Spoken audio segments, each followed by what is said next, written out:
Assalamualaikum warahmatullahi wabarakatuh. Perkenalkan, nama saya Firda Livia, saya dari Prodi Pendidikan Agama Islam, NIM 9321336618. Di sini saya akan menyampaikan materi atau bab tentang zakat. Simak terus video yang saya sampaikan. Yang pertama, saya akan menjelaskan pengertian zakat. Kata zakat berasal dari bahasa Arab, yaitu zakah. Zakah ini mempunyai arti yaitu bersih, suci, subur, berkat, dan berkembang.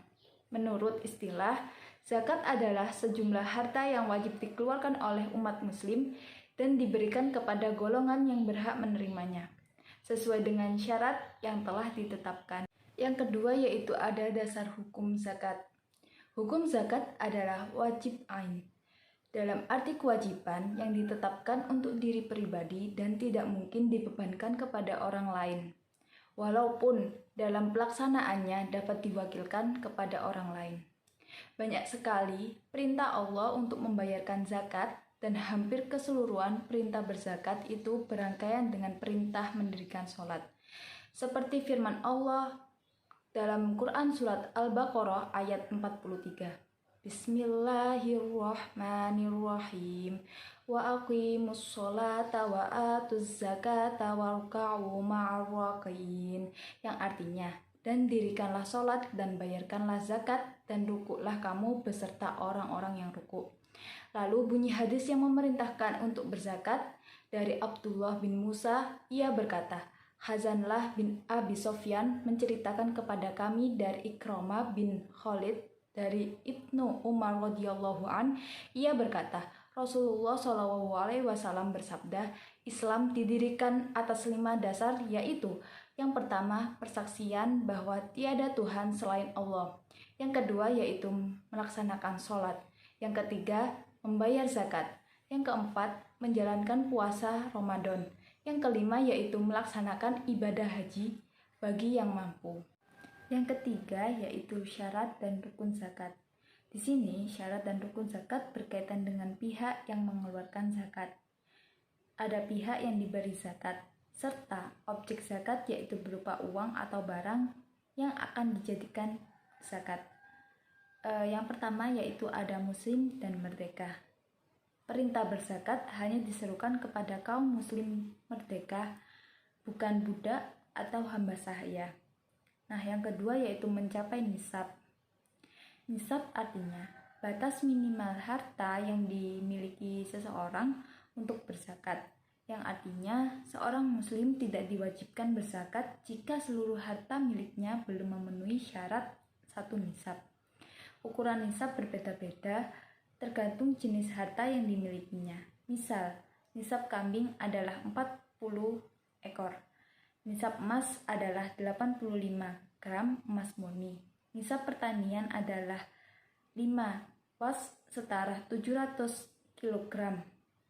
Yang ketiga yaitu memenuhi haul. Selain nisab, zakat juga hanya berlaku jika harta yang dimiliki sudah memenuhi haul. Jadi, meski kalau kamu punya emas sebanyak apapun, jika belum memenuhi haul, maka tidak ada kewajiban untuk berzakat. Syarat haul gugur jika objek zakatnya adalah hasil pertanian. Yang keempat yaitu milik penuh. Harta yang wajib dikeluarkan zakat adalah harta yang dimiliki secara penuh, berada dalam kontrol si pemilik, serta tidak ada hak orang lain di dalamnya. Jenis harta yang statusnya masih utang tidak perlu dizakati. Harta pribadi bisa berupa hasil perdagangan, warisan, hadiah, atau pemberian negara. Zakat tidak sah jika hartanya diperoleh dengan cara yang tidak baik, yaitu seperti korupsi, mencuri, atau merampok. Yang kelima yaitu melebihi kebutuhan pokok. Seorang muslim tidak diharuskan mengeluarkan zakat jika dirinya masih kesulitan memenuhi kebutuhan pokoknya. Zakat baru wajib hukumnya jika jumlah harta yang kamu miliki sudah lebih dari kebutuhan sehari-hari. Yang keenam yaitu penyerahan kepemilikan. Rukun zakat selanjutnya yang wajib dipenuhi adalah penyerahan kepemilikan. Dalam hal ini, penyerahan zakat dari muzaki kepada mustahik. Syarat ini berlaku semua jenis zakat. Nah, yang ketujuh yaitu membaca niat. Sebagaimana ibadah lainnya, melafalkan niat adalah rukun utama sahnya zakat. Bacaan niat berzakat berbeda-beda bergantung jenis zakat yang akan ditunaikan. Namun, intinya tetap sama, yakni mengharapkan keridhaan dari Allah Subhanahu wa taala. Macam-macam zakat. Di sini, zakat ada dua, yaitu zakat fitrah dan zakat mal. Yang pertama yaitu zakat fitrah. Zakat fitrah sering disebut juga dengan zakat nafs atau jiwa.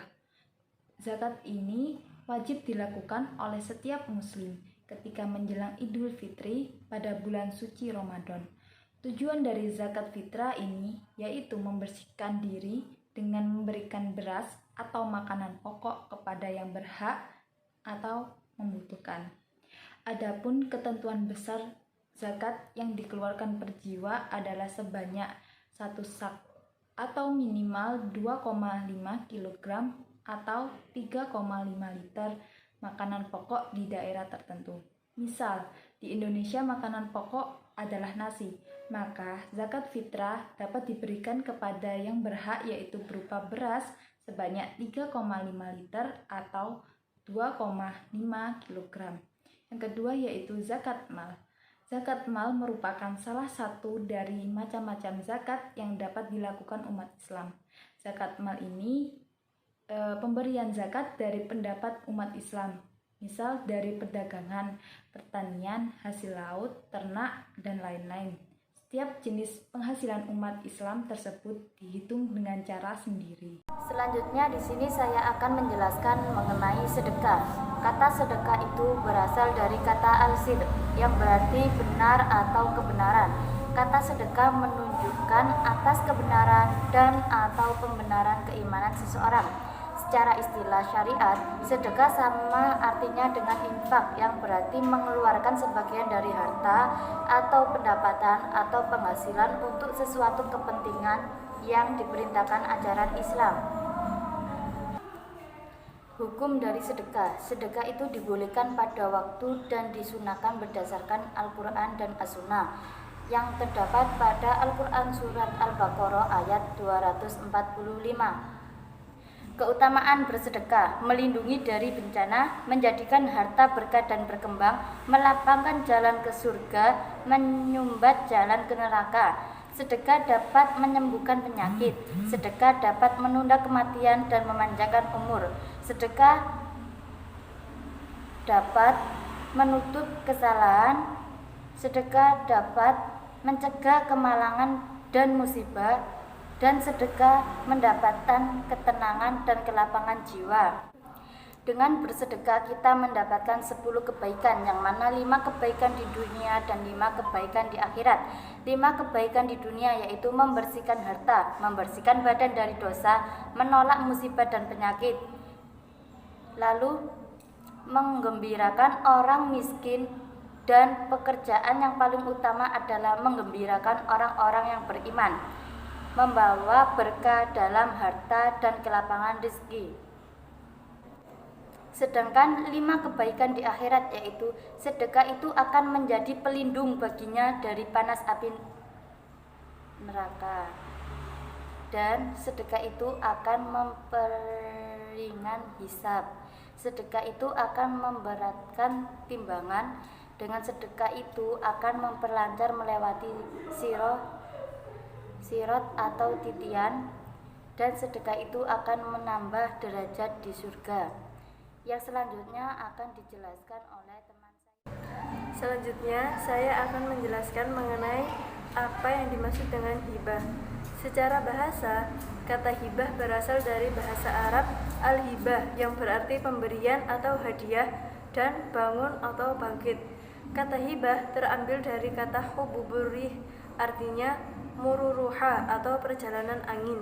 Hibah merupakan pemberian harta kepada orang lain tanpa imbalan untuk mendekatkan diri kepada Allah. di mana orang yang diberi beban menggunakan harta tersebut, artinya harta menjadi hak milik orang lain yang diberi. Rukun dari hibah ada 4. Yang pertama yaitu pemberi atau yang dimaksud dengan wahib. Yang kedua penerima atau mauhublah. Yang ketiga barang atau mauhub. Yang keempat sigoh atau ijab dan qabul. Kemudian syarat hibah. Penghibah atau wahib harus memiliki secara sah benda yang dihibahkan, baik dalam arti yang sebenarnya atau dari segi hukum. Yang kedua dilakukan oleh wahib, orang yang sudah akil balik atau dewasa dan berakal. Jadi tidak sah hibah yang dilakukan oleh orang gila, anak kecil, dan orang-orang bodoh atau tidak sempurna akalnya. Kemudian adanya ijab dan qabul. Hukum hibah setelah kematian salah satu pihak yang berakad. Jika pemberi hibah atau yang menerima hibah meninggal dunia sebelum ada penerimaan, jika kita mengatakan hibah adalah akad yang wajib, maka tidak batal dengan kematian salah satu pihak yang berakad, namun diteruskan oleh ahli warisnya atau fasak. Dan jika kita mengatakan hibah termasuk akad boleh atau jaizah, maka dia batal dengan kematian salah satu pihak yang berakad. Ini adalah pendapat Imam Ahmad, di mana beliau berkata tentang riwayat dari Ali bin Abu Thalib dan Abu Haris tentang seorang lelaki yang diberi hadiah, namun belum sampai kepadanya sampai dia meninggal. Hadiah itu kembali kepada pemberinya selama belum diterimanya. Kemudian hukum penarikan kembali hibah. Penarikan kembali hibah setelah diserahkan hukumnya haram, kecuali hibah seorang ayah kepada anaknya. Demikian juga semua yang pokok, seperti orang tua dan yang sejajar dengan mereka. Menurut pendapat yang masyhur, dan ini mencakup hadiah dan sedekah menurut pendapat yang lebih kuat, dan tidak wajib segera, namun boleh kapan saja yang dia mau. Selanjutnya yaitu mengenai hadiah. Hadiah adalah penyerahan hak milik harta benda tanpa ganti rugi yang umumnya dikirimkan kepada penerima untuk memuliakannya. Hadiah sering juga disebut dengan hibah. Ada juga yang mengatakan bahwa hadiah termasuk dari macam-macam hibah. Kemudian rukun hadiah. Rukun hadiah yang pertama yaitu wahib atau pemberi. Yang kedua mauhublah atau penerima. Yang ketiga mauhub atau barang yang dihadiahkan. Yang terakhir yaitu siwot atau adanya ijab dan qabul. Dan kemudian syarat-syarat hadiah. Yang pertama, hadiah dari harta yang boleh ditasarufkan. Yang kedua, terpilih dan sungguh-sungguh. Yang ketiga, harta yang diperjualbelikan. Yang keempat, tanpa adanya pengganti. Yang kelima, orang yang sah memilikinya. Yang keenam, sah menerimanya. Yang ketujuh, walinya sebelum pemberi dipandang cukup waktu. Yang kedelapan, menyempurnakan pemberian. Yang kesembilan, tidak disertai syarat waktu. Yang kesepuluh, pemberi sudah mampu tasarruf atau merdeka mukallaf dan rasyid. Yang kesebelas, mauhub harus berupa harta yang khusus untuk dikeluarkan. Selanjutnya, mengenai wakaf akan dijelaskan oleh teman saya. Perkenalkan, nama saya Jazratul Falahiyah. Di sini saya akan menjelaskan materi tentang wakaf. Kata wakaf berasal dari bahasa Arab yang berarti menahan al-habash dan mencegah al-man'um. Artinya menahan untuk dijual, dihadiahkan, atau diwariskan. Sedangkan dalam istilah syar'i, wakaf adalah ungkapan yang diartikan penahanan harta milik seseorang kepada orang lain atau kepada lembaga dengan cara menyerahkan benda yang sifatnya kekal kepada masyarakat untuk diambil manfaatnya. Misalnya, seseorang yang mewakafkan tanah miliknya untuk dijadikan sebagai TPU, yakni tempat pemakaman umum, atau taman pendidikan Al-Quran. Nah, oleh karena itu, tanah yang dimaksud itu tidak boleh untuk diambil, diwariskan, atau dihadiahkan kepada orang lain lagi. Sedangkan yang selanjutnya, yakni pembahasan tentang hukum wakaf. Hukum wakaf, wakaf itu hukumnya sunnah. Namun bagi pemberi wakaf, yakni yang disebut dengan al-wakif, yaitu merupakan amalia sunnah yang sangat besar manfaatnya. Mengapa dikatakan amalia sunnah yang sangat besar manfaatnya? Ya, karena bagi seorang wakif atau orang yang pemberi wakaf, itu merupakan sedekah jariyah. Wakaf sangat dianjurkan dalam Islam. Nah, adapun dalil-dalilnya, yakni termaktub dalam surat Al-Imran ayat 92. A'udzu billahi minasy syaithanir rajim. Bismillahirrahmanirrahim. Lan tanalul birra hatta tunfiqu mimma tuhibbun. Wa ma tunfiqu min syai'in fa innallaha bihi alim. Yang artinya lan tanalul birra hatta tunfiqu mimma tuhibbun. Kamu tidak akan memperoleh kebajikan sebelum kamu menginfakkan sebagian harta yang kamu cintai. Wa ma tunfiqu min syai'in fa innallaha bihi alim. Dan apapun yang kamu infakkan tentang hal itu, sungguh Allah Subhanahu wa taala Maha mengetahui. Surat Al-Imran ayat 92. Sedangkan untuk yang selanjutnya, yakni dalil terkait dengan hadis Rasulullah Shallallahu Alaihi Wasallam yang diriwayatkan oleh Bukhari dan Muslim. Bismillahirrahmanirrahim. Idza matal insanu qata'a amaluhu illa min salasatin min shadaqatin jariyatin wa ilmin yuntafa'u bihi wa waladin shalihin yad'u lahu. Yang artinya dari Abu Hurairah radhiyallahu an bahwa Rasulullah Shallallahu Alaihi Wasallam bersabda, apabila seseorang meninggal, maka amalannya akan terputus kecuali 3 perkara. Yang pertama yaitu sedekah jariyah, shadaqatin jariyatin, wa ilmi yuntafa'u bihi, yaitu ilmu yang bermanfaat, wa waladin sholihin yad'u lahu, ya artinya anak soleh yang mendoakannya. Nah, sedangkan yang maksud di sini yakni pembahasan tentang wakaf, maka termasuk sedekah jariyah gitu. Nah, untuk yang selanjutnya yakni rukun dan syarat wakaf. Yang pertama, orang yang berwakaf yang disebut dengan al-wakif dengan syarat-syarat sebagai berikut. Yang pertama, orang yang orang yang berkehendak untuk berwakaf itu harus memiliki penuh harta itu. Dia orang yang merdeka, jadi dia itu tidak dalam status hamba sahaya atau budak, masih ditawan oleh orang lain begitu. Jadi dia merdeka untuk mewakafkan harta itu diberikan kepada siapa yang dia kehendaki. Sedangkan yang kedua yakni berakal. Maksudnya tidak sah bagi orang yang wakaf itu adalah orang yang bodoh, orang gila, atau orang yang sedang mabuk. Sedangkan yang ketiga yaitu balik. Yang keempat, bertindak secara hukum. Rasyid, artinya dia tahu hukum Islam, dia tahu perundang-undangan, aturannya wakaf itu seperti apa, begitu. Sedangkan orang yang bodoh, orang yang sedang bangkrut, ya ini itu dan orang yang lemah ingatan itu tidak sah untuk mewakafkan hartanya. Untuk yang selanjutnya yakni benda yang diwakafkan itu disebut dengan al-mauquf. Syarat-syaratnya yang pertama yaitu barang yang diwakafkan itu harus barang yang berharga. Jadi orang yang mau melakukan atau yang berkehendak untuk mewakafkan hartanya itu di barangnya yang dijadikan untuk wakaf itu harus benar-benar barang yang berharga. Yang kedua, harta yang diwakafkan itu harus diketahui kadarnya. Apabila harta itu tidak diketahui hanya pengalian milik ketika itu tidak sah. Jadi apabila ada seseorang yang berkehendak untuk mewakafkan hartanya, maka dia harus menyebutkan jumlahnya, diberikan kepada siapa. Misalnya tanah wakaf itu tanahnya luasnya lebarnya berapa begitu.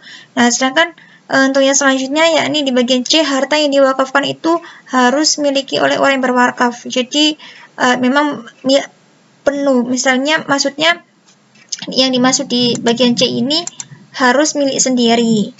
Ya, sedangkan untuk yang keempat, harta harus berdiri sendiri. Jadi tidak melekat kepada harta yang lain, mufarozan. Maksudnya itu contohnya begini, harta tanah yang memang untuk dijadikan wakaf itu tidak ada sangkut pautnya dengan harta lain. Ya ini hartanya si A ini mau diwakafkan, jadi tidak ada campur dengan harta yang lainnya. Maksudnya itu kan gini, ada kan sebagian itu orang yang memiliki hartanya tapi ada campur tangan, misalnya surat-suratnya, terus masih ada tanggungan. Nah ini harus berdiri sendiri gitu, jangan disangkut pautkan, dia tidak melekat dengan harta yang lain begitu. Sedangkan untuk yang selanjutnya, yang ketiga, yakni orang yang menerima manfaat wakaf yang disebut dengan al-mauquf alaih, atau sekelompok orang atau badan hukum diberi tugas mengurus dan menerima barang yang diwakafkan itu tadi. Orang yang menerima wakaf itu diklasifikasikan menjadi dua, yaitu yang pertama tertentu, yang disebut dengan muayyan.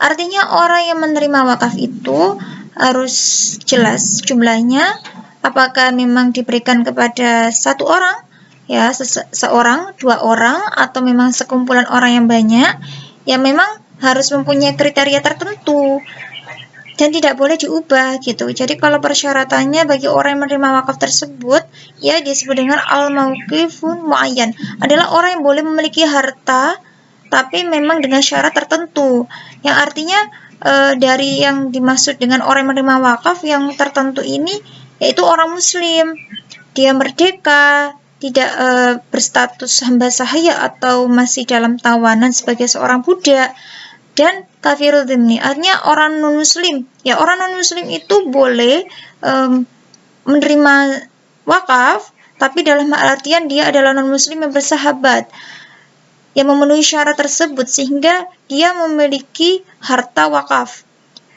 Nah, sedangkan orang yang bodoh, hamba sahaya, dan orang gila itu tidak sah untuk menerima wakaf.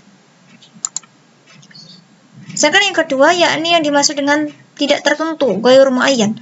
Artinya berwakaf itu tidak ditentukan kriterianya secara rinci, seperti untuk orang fakir, orang miskin, tempat ibadah, makam, dan lain-lain. Nah, syarat-syarat yang berkaitan dengan ghairu muayyan, yaitu yang menerima wakaf itu hendaknya dapat menjadikan wakaf tersebut untuk kebaikan, dan dengan wakaf itu juga dapat mendekatkan dirinya kepada Allah Subhanahu wa Ta'ala. Hal itu ditujukan kepada untuk kepentingan umat Islam. Sedangkan untuk yang selanjutnya, yaitu syarat-syarat lafadz atau ikrar wakaf yang disebut sigot. Yang pertama, ucapan ikrar wakaf harus mengandung kata-kata yang menunjukkan bahwa kekalnya. Ta'bid, tidak sah wakaf jika ucapannya dengan batas waktu tertentu. Jadi apabila seseorang itu berkehendak untuk mewakafkan hartanya, maka dia harus menunjukkan bahwasanya harta itu dimanfaatkan oleh orang lain itu dengan jangka waktu yang lama, yang memang benar-benar bisa diambil manfaatnya. Contohnya tadi kan buat TPU, tempat pemakaman umum, tempat pendidikan Al-Quran, taman pendidikan Al-Quran, TPQ, jadi kan manfaatnya akan terus mengalir selama barang itu dimanfaatkan oleh orang lain. Yang kedua, ucapan ikrar wakaf itu dapat direalisasikan segera, tanjis tanpa disangkutkan atau digantungkan dengan syarat-syarat tertentu. Yang dimaksud di sini yaitu bahwa orang yang berwakaf, al-wakif, itu harus bisa merealisasikan segera. Jadi tidak diundur-undur waktunya. Kalau memang dia mau berkehendak untuk wakaf, ya sudah, lebih baik disegerakan gitu. Nah, tanpa harus disangkutkan atau digantungkan dengan syarat-syarat tertentu, dengan syarat-syarat yang lain yang sekiranya memperumit. Sedangkan untuk yang ketiga, yang terakhir, yakni ucapan ikrar wakaf itu bersifat pasti. Jadi orang yang berkehendak untuk wakaf, dia itu harus mengucapkan ikrarnya itu bersifat pasti, tidak setengah-setengah, dia tidak syak, dia tidak dalam keadaan ragu, harus bersifat qat'i atau pasti. Begitu. Sedangkan untuk yang selanjutnya yakni hikmah dan keutamaan wakaf. Salah satu keutamaan wakaf bahwa ia akan dicatat dan dihitung sebagai amal jariah yang pahalanya akan terus mengalir meskipun orang yang mewakafkannya meninggal dunia. Artinya pemberi wakaf atau yang disebut dengan al-wakif akan tetap menerima pahala selama wakafnya itu dimanfaatkan oleh orang lain.